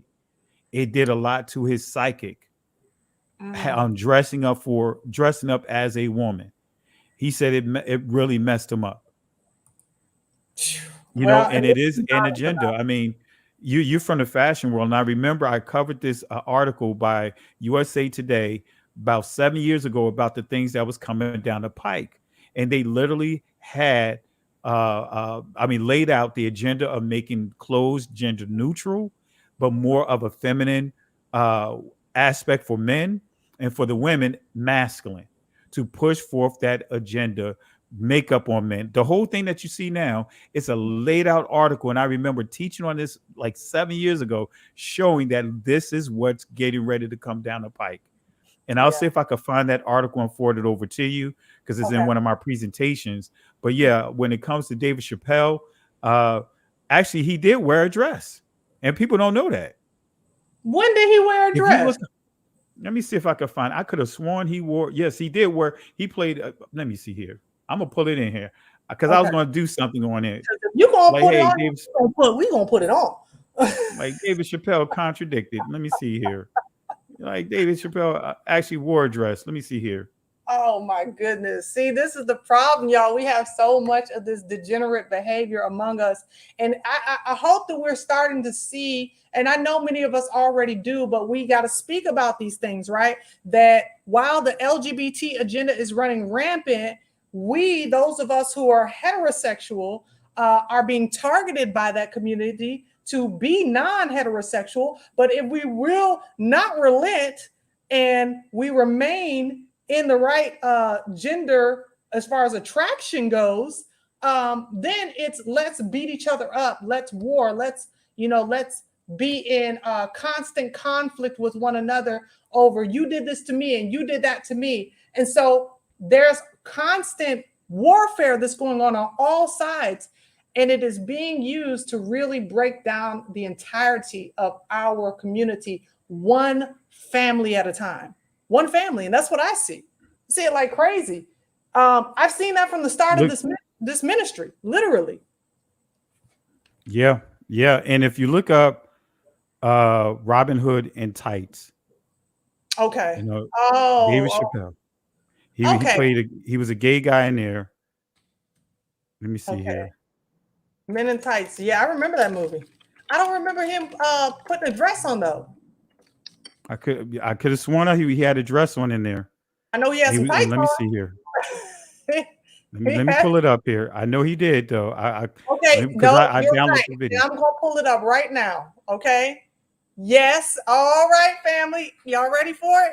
Because we don't be remembering all the things we supposed to be remembering. Take a look at this. Y'all see him? Right there. You got a good memory, Pastor Kelly. You got a good. Yep, I was going to do a video on it, calling out his contradiction. And listen, family, not only is he's in a dress, but he's wearing the fake boobs and everything. Got the long hair. Wow. And so that movie took place a very, very long time ago. So now Sister Talisha says this is when he was real young, though, before he was aware. Did this movie take place before that he did the Dave Chappelle show? Oh yeah, that's before, but still, just give you the point is showing that he wore a dress. Because if you don't remember this movie, you'll think that wait a minute, David Chappelle took a stand. He would not compromise. Right. This is 93, right? This is around the time. Remember, he was a young comedian. I think this is around the time where Eddie Murphy had the Nutty Professor. You know what I mean? He was in Nutty Professor as the comedian, but. Yep, no matter how we look at it, he made it clear that he took a stand in not wearing a dress. But yeah, you would never have thought that he actually wore a dress because of his stance. Now, I'm not saying that he can't have, like the old school would say, a come to Jesus moment, right? But we have to pay attention to he wore one as well. Wow. And that's what they were doing to the men in our community, especially, actually, I'm not even just going to say comedians because Wesley Snipes wore a dress. Remember, he did the movie with Patrick Swayze, and all of them dressed. They were trans. Yep. That's true, man. What brother has not worn a dress in Hollywood? Now, I don't recall ever seeing Denzel Washington crossing the line and doing that. Okay, so we holding out for Denzel. But if you go back, drag queens, that's what it was. Jedediah, they played drag queens. But Wesley Snipes, and remember, Wesley Snipes was at the top of his career back at that time. Yes. He dressed in drag. Okay, so we're gonna go with Denzel Washington was the only Black man in Hollywood that we know that has not worn a dress until proven otherwise. And one of y'all, because I also remember that Denzel said that he wouldn't kiss a white woman in a movie, right? I've heard him say that in interviews, but then I've seen him kiss quite a few white women in movies. So to me, it's like a lot of times it's a constant contradiction.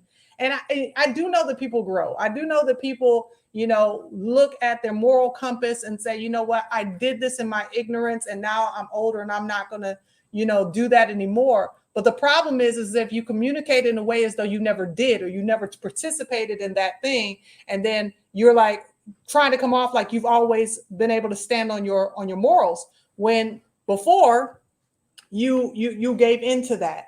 And so I'm glad to see, when our brothers and our sisters pick up more mature roles, more respectable roles in Hollywood, but there's too many of them that are pushing for the agenda that is destroying us. And there's too many people that bury their heads in the sand in another way, in which is they say, well, you don't have to watch it. You don't have to watch it, or you don't have to have your children watching it. You're right. I don't have to watch it, and I don't have to have my children watching it. But the problem is that many of you are watching it, and many of you are letting your children watch it, and then you're going out and you're dressing exactly the way you see them dress, and you're putting your children in the same garments that you see them dress in. And I got to go to the grocery store, and I got to go out into the public and see you half naked, and see your boobs hanging out, and see your behind hanging out, and try to tell my child, close your eyes.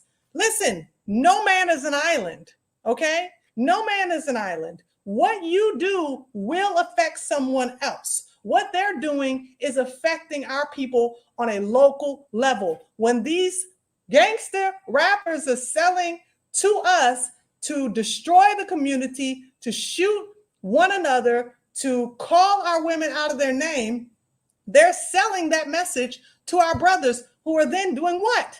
Going out into the community, looking for their closest enemy, who looks just like them, and shooting them, and looking for a sister and going directly to her and abusing her body at a young age. It all plays a part. We can't act like just because a person doesn't watch a movie or doesn't listen to a song that it doesn't affect them. It affects us all. It affects every single one of us. What are your thoughts on that, Pastor Kelly? Well, absolutely. Think about it. Like family, like I said, I was out there. I used to do the club thing and all of that. When me and my boys will be going out, we're not listening to Luther Vandross. We're listening to the music that's going to get us all motivated to go out and have a good time. So music does have an influence. You would think something is crazy. A group of guys talking about they're going out to hang out on a Friday, Saturday night, and they drive past you and you hear them playing, what's some of the other ones? I can't think of some of the names off the top. I haven't been out there in a while. You know what I mean? I didn't remove myself from the lifestyle. So, but I'm just saying, just think about if you see a group of guys call themselves going out and pumping up a Luther Vandross, a house is not a home. Your music does play and have a major role in how we, address or how should I say, prepare for certain behaviors. When you don't feel like going to work in your car, what do you play something that's going to motivate you to go to work? You know what I mean? So, but like I said, when we used to go out and hang out, we're playing songs that's getting us, like we would say, amped up. You know what I mean? We're getting amped up so we can go out and have a great time in our minds. So music has a major influence. I mean, think about it. We see that with worship. Music has a major influence all through the scriptures. And that's where a lot of the deception comes into play. Hasatan was what? A worshiper. Yes, he was. Matter of fact, look at the Babylonian playbook. We're going to put these idols out there, and we want, when the music play, right? Make me think about old school. Let the music play, right? When the music play, now we want everyone to bow down and sing the songs. Yeah, that playbook is still happening right now. When the music play, the music is going to have an influence to usher people in to worship these idols, to worship these deities. So that playbook has been there for millenniums. You know what I mean? So I hope that answers your question, but music is going to always be an influence on our behavior and the things that we indulge in. That's right. That's right. That was one of the first lessons I learned when I first was born again. And I know, G. Craig Lewis has, definitely done and said a lot of things against the truth of who we are and our bloodline. But at one point, the Most High was using him in a mighty way to bring out the truth behind hip hop and the artists. Now, he wasn't talking about the controllers behind it. And a lot of people got on him about that. And I am aware that he probably did not do that because he did not want to have somebody knocking on his door. But nevertheless, he was talking about the artists themselves and talking about how satanic that these artists were and the messages that they were pushing. And I was so blind to it. I was just new into my understanding of my relationship with Mashiach. I was just a brand new believer. And so when I saw the truth behind hip hop, and if y'all are not familiar with that, just chew the meat, spit out the bones. But that series really just opened up my eyes to just how serious music is and how much of an influence it has on our culture. Look, we was just talking about Keke Palmer, right? And what she did, her response. What she did, this is why I believe it was orchestrated, because the next day she comes out and she does what? She plays her music, okay, to show her rebellion against what the boyfriend said. And then she puts product to it. So now she's putting a jingle to her open rebellion. I'm telling you, family, all of this stuff is so deeply spiritual, and music is the only form of artistry that can go into both the right and the left side of your brain, and you don't have control over it, okay? And this is one of the things that G. Craig Lewis showed, because the best part of waking up, go ahead and tell me in the comment section, the best part of waking up, y'all know what it is. Let's see if they get it, Pastor Kelly. We're going to see if they know what the best part of waking up. Mm-hmm. Let's see how much the music has been influencing you. Have Folgers in your car. There we go. There we go. There we go. There we go. There we go. Like he said, half y'all don't know y'all ABCs. That's right. Like, hold on, let me say A, B, C, D. If it was not for the music, we wouldn't know so much. Think about it. Even the system of payola, right? So you know that system well, Pastor Kelly, because you were in the music industry. If you have a song that sounds like garbage, but you pay to play on the radio, and that song plays 10, 15 times, you're like, man, I can't stand this song. But by time number 12 of hearing that song play. That's right. That's right. That's right. That's right. Okay. Get a little jingle. You start bopping your foot. You start singing the lyrics. Start singing the verse. All of a sudden now, the what is it, that guardrail that you had up inside of you in your mind, like, I don't like this. That guardrail begins to come down because it's being repetitive over and over and over and over again into your psyche. And then you begin to break down your wall of defense against that thing that you did not like. So that's why we have to be very careful about what it is that we're putting in through our ear gates. I'm very careful about the music that I listen to, extremely. Since I watched that series, I couldn't not be careful. My children are not allowed to just listen to any kind of music. Do we listen to gospel music only? Absolutely not. My children are classical musicians, so we listen to a lot of classical music. My son is also studying jazz, so we listen to some old jazz pieces. But the point is that we don't sit there and allow our children to listen to the degenerate hip hop, R&B, pop music of today, or even of my generation, because that stuff is poison. You remember? See, now all of a sudden I just said that, and what song popped in my head, Pastor Kelly, when I just said that? Poison. Velvet the voice. Y'all see what I'm talking about? Poison. Velvet DeVoe popped in my That's what I'm saying. Velvet DeVoe. That is serious, family. It is serious. I'm telling you, it is no joke. It is no joke. But that's facts, family. That's facts. Velvet DeVoe. Now you know. Man, come on now. So y'all see, even in our time, those messages were being pushed out like crazy. But we're going to go ahead and we're going to get ready to give our final thoughts and comments. Like I told everybody, this is just kind of like an introduction to these conversations that we're having within our community, to just really engage with one another and to have these necessary conversations. But I definitely want to give you an opportunity to share your thoughts overall about how solutional, thoughts about how we can begin as a people to combat all of these, how do I say, attacks that are aimed and lodged our way as a collective and also on the individual level. Well, I tell you, family, accountability is what we have to really be mindful of, right?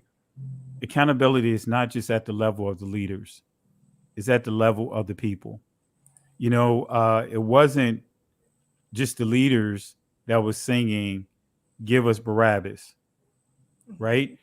It was the people, even though the leaders helped lead the way, but the people still endorsed it. I mean, if we really want things to shift and change, we have to just address things at its roots. We have to stop making excuses for anyone, regardless of who they are.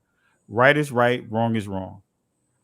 And so this is where we have to really become proactive versus reactive, because whenever you reactive, you're behind.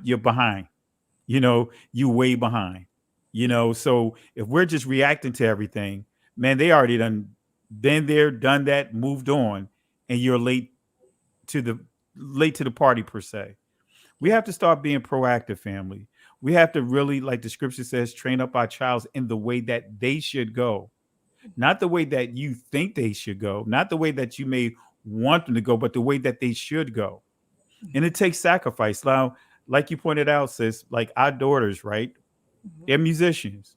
My daughters had to learn. But I do have daughters that are very athletic too. Like they're musicians, but they're also athletic. Like one of our daughters, right? Very athletic basketball team wanted her to play, but we wouldn't let her play on the basketball team. Okay. And then when I told her why not, I said, because it's not that we don't trust you. We don't trust the culture. There you go. We're not going to put you in a position that you have to deal with the pressure of those women over there. Yeah. And a friend of our family, they allowed their daughter to play. And needless to say, she was a 5-star recruit across the country. Went off to school, but guess what? They were disappointed to find out their daughter is that way. They turned her out. That's fact. Let me tell you something. I play basketball, okay? And I did not know until after I graduated. I was green. I did not know until after I graduated that the majority of the girls that were on my team went that way. And these girls, I was close. They were my best friends. I was so close to these girls, but did not know that they were into that lifestyle until I graduated. And then I learned, like, this is like how that space moves with most female basketball teams. And so I was very shocked and thankful at the same time that nobody ever came at me like that.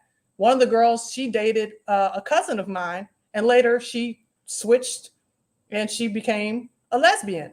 But I was very, very disappointed, because I thought, like, why is it that this seems to follow our people wherever we go, in whatever industry that we're in?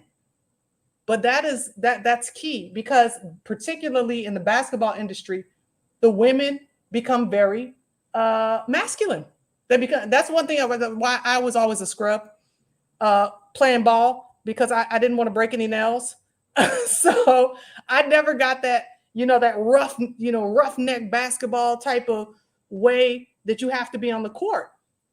But that's how you're trained. You're trained to become mannish when you play girls basketball. It's unfortunate, but I'm really glad, that you brought out the points that you brought, that you're protecting, and that you and your wife have protected your daughters in the way that you have. Family, like we talked about last night, with our members and our patrons. And if you're not a member of Patreon, definitely consider becoming one, because we get to engage in much more intimate settings and have these conversations. But, you know, we have to fight like David. We have to fight like David, because we live in a time where the giants that are before us, they're there because no one wants to stand up to Goliath. Everyone wants to cower. And we need someone with boldness. We need the Davids with boldness to say, who is this uncircumcised Philistine? That's what we need, to be able to confront this fallen and broken world and deal with our homes and deal with our children. It's not easy, and sometimes we want to give up. Like, I set my children down for devotion. I got teenagers down to infant. And you can see them rolling their eyes, and you can see them, oh boy, here goes mom again. But you know what?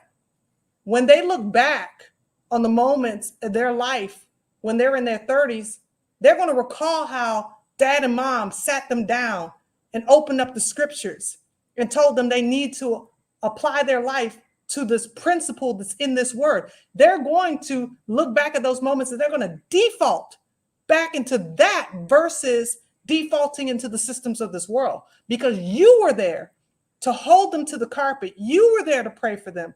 You were there to keep them focused on Yah when the world was trying to keep them focused on Hasatan. So, Pastor Kelly, I want to thank you so much for joining me in this discussion. It was fantastic. And I love so much of the points that you brought out. And, you know, just want those of you who are not familiar with his ministry, for him to give you opportunity to find the work that he's doing. Can you let them know on your socials where they can find you, Pastor Kelly? Primarily We Woke Now is my YouTube channel. Also, I do have a Patreon page for those that want to learn Hebrew. And actually, after I conclude this here, I'm gonna be live on my channel to do the live part 2 with the Hebrew lessons, answering the question of what's the name of the Most High, what's the correct name should we use, or whatever the case may be. And I'm giving you historical references. But I just want to say We Woke Now is the YouTube channel. I do have a Facebook account. It's in my name, Pastor Kelly Richardson, as well as an Instagram account. But I'm primarily on YouTube and Facebook. Those are the primary areas. And if you are in the Richmond, Virginia area, and you just want a place of worship, feel free to come and see us. Look me up offline because my information is on our channel. Look for me offline, and I'll give you all the information to our location. But thank you, sis. I really appreciate you taking the time out to have this bold discussion, because so many are scared to have this discussion. This is a much needed discussion, and I appreciate you having it. And again, my apologies for being late. But again, charge it to my head, not to my heart. But I appreciate it, sis. Absolutely, Pastor Kelly. We appreciate having you on. You know, you are my brother. I just appreciate you being there just in the way that you are. You are a man of integrity, and I'm grateful for both you and your beautiful family. And, you know, when we get the opportunity to go to the VA, we're definitely coming by to see y'all. So thank you so much for just being who you are. And thank you for coming on this platform. Family, we love y'all. And there's nothing else to say for the rest of the night other than love yourselves without hating your enemies. And until next time, family, y'all bless and salamah.